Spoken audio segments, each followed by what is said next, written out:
Joining us is a lady who's been on with us in the last year plus as things have escalated. And she's since gone public with her full name and who she is and been on national TV in Australia. Her family left Australia because basically Assad ran some of them out. So they don't like Assad, and they're Sunni. They were formerly, part of the, ruling party and the top folks in the country. But that said, she now for the last year plus has been very, very critical of what's happening there because it's foreign governments bringing in Al-Qaeda to carry out unbelievable atrocities, blowing up churches, you name it. And she's been on for over a year. The videos, the news articles are on Infowars.com saying they're going to stage a fake chemical attack. They've been caught staging some smaller ones. Look at who put out the report. But Syrian girl, tell folks who you really are on air, a little bit about yourself, because I think that's important, what your real name is for folks that don't know, and your Twitter, your Facebook up front, so that they understand and so they can go read the articles you've written, the videos you did going back over a year that have all proven 100% accurate, and then tell us, even though, again, you've been opposed to Assad, you've joined supporting that government because it is criminal to offensively come in and engage in mass murder. So break down the latest from family you've still got living there of what's happening as you join us from Australia. Thank you for joining us. Thanks a lot for having me again.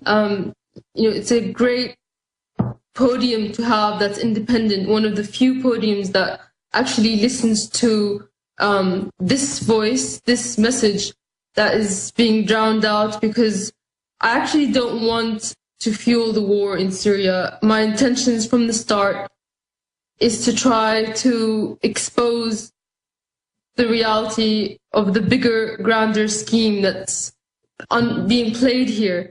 And personally, my family were not exiled from Syria, but my previous, my grandfather was in government, deposed by the Ba'ath Party coup. So my family as a whole, from both sides, have always been opposition. And I grew up, being against the government, being told about how terrible the crimes of the government were against, my own family members, some of which went to jail under suspicion of being Muslim Brotherhood. So, for 20 years, in fact. So I'm not gonna come here and deny that the government wasn't a dictatorship, it wasn't corrupt, that people weren't angry with it. And I'm not gonna say that there wasn't, a legitimate reason for people to want to create that change. But the fact is that that was totally exploited, and even pre-planned by the foreign agendas, the US, NATO, basically the global elite, as you call them.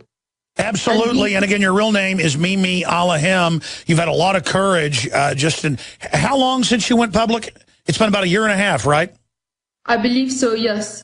It was early last year, but this has been going on now for 2.5 years, and they call them activists. They have tanks, they have Chinese tow missiles, they have U.S. tow missiles, they have Stingers, they have heat-seeking missiles. They're blowing up churches, blowing up airports, blowing up markets, and they're called heroes on CNN. And so even though the father Assad was somewhat brutal, compared to Al-Qaeda, he was a good guy. Now it's correct to say that the son, trained in England, was loosening things, though, or is that improper to say?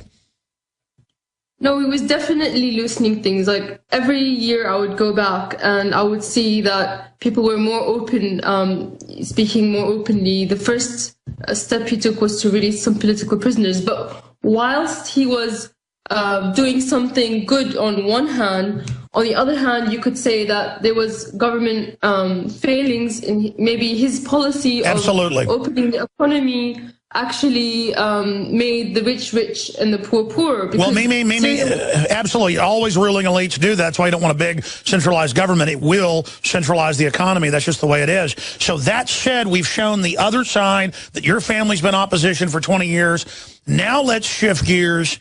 into what's on record, that the CIA, the NATO commandos, the heavy weapons, the chemical attack that you over a year ago, you were the first person to say they're going to do a chemical false flag. Now, the Russians have said they've done that. They've caught them doing it before. What do you know about this latest attack right as the UN inspectors showed up? Okay, well, as you exactly said, this incident occurred a day after the UN arrived in Damascus. And the timing of it was, the Syrian government actually requested the UN presence to investigate another incident, which was in Khan Assal in Aleppo. So actually the UN team was only kilometers away from the site because they were in Damascus when this happened. Exactly. So, they don't want the last chemical attacks that have been proven fake certified, so they did a new, bigger one. It's illogical to think that the Syrian government is going to profit from this just by the way that the media is reacting to this. And 1 year to the day of this event, exactly, was Obama's Red Line speech. That's right. Of where he promised, some sort of unnamed action if Syria were to use chemical weapons, and people inferred that that was a no-fly zone. And, that was the same time that me and many other bloggers, Tony Cartolucci, were saying, it looks like from the way they're posturing that they want to create some kind of chemical incident to give them an excuse to intervene in some way. Now, I think it's absolutely undeniable that little children died in Damascus 3 days ago, and that the images are shocking. And anyone can see, cannot deny that. And I'm not going to comment on the nature of the gas that was used. I'm going to leave that to experts. And I also don't want to implicate the rebels as a whole, because, while you could say some of them are Al-Qaeda, some of them are foreign, some of them are thieves, some of them would have, as I showed on my channel, used a prisoner as an unwitting suicide bomber. And this is part of the FSA, that's one of the groups under the FSA umbrella that did this. That's not an Al-Qaeda group. So I don't want to implicate them directly, because I'm sure that some of them had families that live in that area, and I believe that they themselves are patsies to a global game that they're cannon fodder for. And the powers that be have managed to convince them that they're going to get armed, they're going to get no-fly zones. But the reality of the situation is, and what I do know, is that the US doesn't attack countries that actually possess chemical weapons. And in order to achieve any kind of attack, they would first have to get rid of a country's chemical weapons. And this is one of the reasons, one of the core causes for this war. Not only that, but of course they want to divide Syria up into mini-states, and they want to crush any rogue states, basically. Yeah, any state not run by Goldman Sachs, basically. So we'll come right back on the other side and break that down. Europe's been conquered by Goldman Sachs. They actually brag about that, and J.P. Morgan, and the big royal families that sit atop it. And it is just unbelievable that this is going on. And right on time, you have this chemical attack right when the inspectors are there. Johnny Appleseed was born during the Revolutionary War. He's not just a legend. And in more than 5 states, he introduced apples that had not even been grown in the colonies. Later, the seeds from plants he planted and cultivated and some of the varieties he developed spread across the United States. And it was Johnny Appleseed teaching the colonists and then the new Americans, after we won independence, the love of planting fruit trees that introduced that idea to North America. Ladies and gentlemen, it is a revolutionary act to unplug from the television, to unplug from the computer and all the globalist propaganda, and to go out in your backyard or your front yard or planters at your apartment or on the roof of the building where you live, and to plant a garden. The act of planting fruits and vegetables and then tending them and taking care of them and then sharing them with friends and family is a revolutionary act against tyranny. The globalists, first and foremost, do not want us to be self-sufficient. The crony anti-free market capitalist, the fascist, are using socialism and collectivism to shut down societies. Stalin in Poland and in Ukraine and other areas starved on record more than 10 million people over 5 years by not letting them grow their own crops and collectivizing them. Mao killed between 65 million and 80+ million people doing this same thing. The UN says they will use food as a weapon. They use genetic evil to attack the earth, and major GMO companies have been caught going into growth belts around the world, even where GMO is illegal, and planting seeds everywhere to infect the genetics of the original crops. Almost all of the thousands of varieties of Mexican corn has been infected. They are in a genetic war against everyone. That's why we have to get these seeds and not just plant them on our own gardens and not just give them as gifts to friends and family to plant spring and summer and fall gardens. I'm calling on you to go out into the green belts, to go out into the areas and plant secret gardens. No, not of marijuana, but of the hundreds and hundreds of incredible high-quality vegetables and herbs and fruit plants that are here. Lemons and oranges, the list goes on and on. They will grow, plum trees, grape trees, they will grow almost everywhere in the U.S. We can literally, not just buying these products from InfoWarsStore.com, but from wherever you get them. This aggressive program literally just came to me one morning when I woke up about 4 a.m. realizing that we've got to counter their genetic war against us with original, real crops developed over eons on this planet. We have the lowest prices. We bought it in the biggest bulk that some of these companies have ever seen to ship this directly to you from the InfoWars Command Center. We stand for life. We stand for liberty. We stand for self-sufficiency. Go to InfoWarsStore.com, click on the Seed Center, and as of taping this, we have the 7 top respected brands. We intend to continue to do research and find other companies, other specialties, other varieties to really take action. This is a revolutionary action we're asking you to take. Plant seeds everywhere today. Nurture them, bring them to fruit, and pass on the knowledge to others. Become human again. Discover your roots in the soil. And remember, the revolution against tyranny is growing.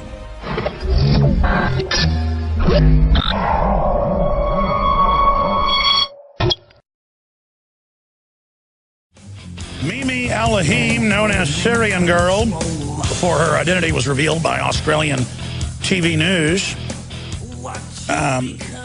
is a family basically self-exiled because of political reasons. They don't like Assad. But Assad was moving towards more of what you'd call a democratization and reaching out to the West. And I follow geopolitical developments. So was Gaddafi. He invested most of his money with Goldman Sachs and JP Morgan, invited them all in, opened up, apologized. Boy, they set him up. Bam, brought in Al-Qaeda. And now they've wrecked the whole country. They don't want Africa being lifted up. They want them deindustrialized. In fact, the foundations complained about Libya. Libya was jacking up all of Africa. By jacking them up, by giving them aid, by creating an infrastructure. Globalists don't want anybody to have an infrastructure, folks, except them. It's called Agenda 21. It's military corporatism. But that's the New World Order. It's militarized corporatism. That's the best way to describe them right there, my term. Militarized corporatism. Scorched earth. And in closing, they've now got a lot of analysts saying this could lead to World War III with the Russians there. The Russians are saying it's a false flag. The rebels have been caught 3 other times doing these fake chemical things since the Red Line deal, but this one was bigger. And I'm so sad for all the forces that are there, but we know if the country's turned over to Al-Qaeda, that, I mean, in my summation, what is that, 10 times worse than Assad? 20 times? Your comments on that and other points and where you think this is going to go now.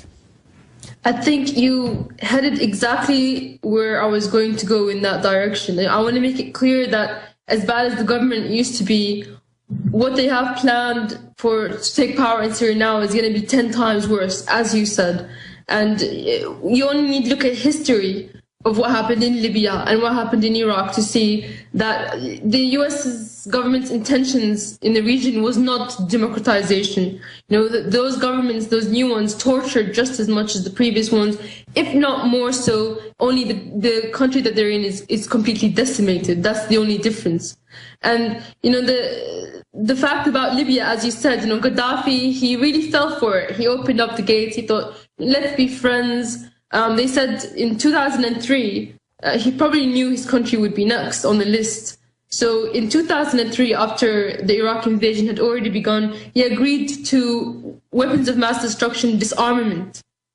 And he was attacked in 2011. And I just said, the US government is not going to attack a country that possesses weapons of mass destruction. They first have to remove them. And, but from here on out, let's just call it Goldman Sachs. I mean, they brag. They run the country. So Goldman Sachs wants you to give up your WMDs, invest with them, then they bring in Al-Qaeda. Well, they destroy your country, and then they make money by rebuilding it. Yeah, of course. Exactly right. It's not even the U.S. government. It's just a shortcut. And then they roll in with water fluoridation and the shots, and suddenly nobody can tie your shoelaces, and you're like Americans, and it's game over, you're dead. Yeah. I think it's just the face of something much darker and bigger and global. In Iraq, they were again disarmed in 1991 using the United Nations, and were attacked in 2003 after the United Nations was used again to make absolutely certain that Saddam hadn't hidden some stash of WMDs somewhere. And in fact, the U.S. military, when they invaded, they were still afraid of it enough to provide all their soldiers with gas masks. Oh, yeah, that's what the UN does. It comes in as the peacekeeper to disarm you, and then NATO comes in with the U.S. and murders everybody. Absolutely. Stay there, man. I tell you, she has a way of crystallizing stuff that it takes me hours to say. Mimi al-Laham, Syrian girl, we'll give you her Twitter and Facebook. When we come back, you can check ours out at Real Alex Jones, and we have links on Infowars.com and PrisonPlanet.com. Please follow us. Please support us. Please get our articles out to everybody. There's a lot of them right now at PrisonPlanet.com.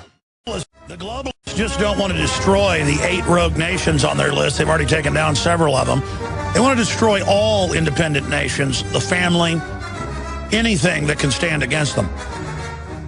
And when Serial Girl is on with us, Mimi al-Laham, talking about how they get people to give up their WMDs and then invade and then turn off the water, bring in GMO, bring in fluoride, bring in forced inoculations, cancer rates are like 14 times what they were in Iraq. These are genocide operations. And they're genociding our troops with the DU and the vaccines and the forced drugging as well.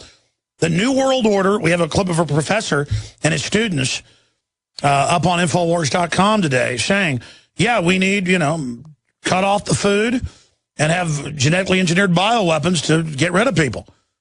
And you hear everybody clapping and smiling, and it's a big group of graduate students, and it's a power trip, folks.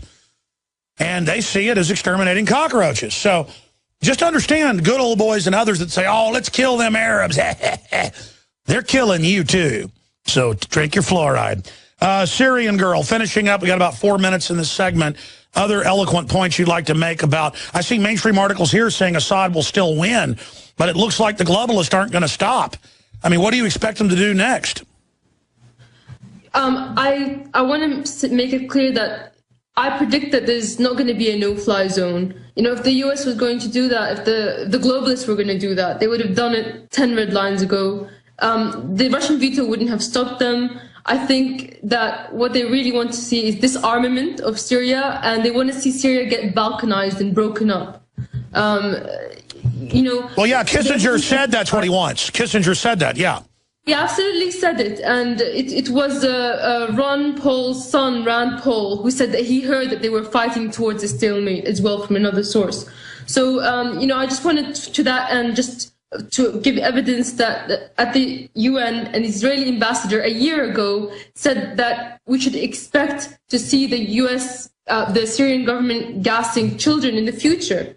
And 1 year later, the smoke clears, and the same ambassador said, we want to make sure that those Syrian chemical weapon stockpiles don't end up in the hands of Hezbollah. So really, it's not about Syria's children. It's not about it's about the chemical weapons. It's about getting at them, because they don't want to have any country that has a deterrent, not, except for themselves. They want to control all the power, just like they do with the guns. So, well, it's like they tricked Saddam to use nerve gas on the Iranians and then later use that to invade him. The Iran-Iraq war they're tricking both sides, to attack each other. And on the GMO, Bremer, one of the first things he did in Iraq was allow GMO. And Syria in 2011, Assad banned genetically modified food. So there's definitely these games happening with Monsanto, being one of the corporate warmongers, the dogs of war, as they call them. Well, Mimi, it came out in the London Telegraph and BBC that Assad's people listen to this show. And I can't believe these governments aren't sophisticated enough to figure this stuff out on their own. I'm not being cynical. It's just that, like, Assad's dad sending him stuff, InfoWars, them. I mean, I don't understand why these governments are so rigid they can't even figure this out. Like, why did the Arabs and the Persians let the West trick them into killing each other? Just, I don't understand this. Why do they have to listen to me to figure this out? I think, people's hatred of each other can be easily fueled. And that's where it's divide and conquer. And your neighbor, your brother, becomes an enemy worse than the enemy that's actually pulling your strings, both of you, from far away. And I saw it happen in Iraq. I saw it happen all over the place. Libya, of course. So. Well, Syrian girl, I'd like to get you on the nightly news since this is all unfolding. I know we got you up very early over in Australia, so you can give us a full and uninterrupted report with one of our reporters. If you want to do that, we'll set that up right now. We can dial you up in the next 10 minutes and do that for the nightly news if you'd like. Please tell the crew. Thank you very much, Mimi. Now you can watch the InfoWars Nightly News streaming live as it happens for free. Check it out at Infowars.com/show.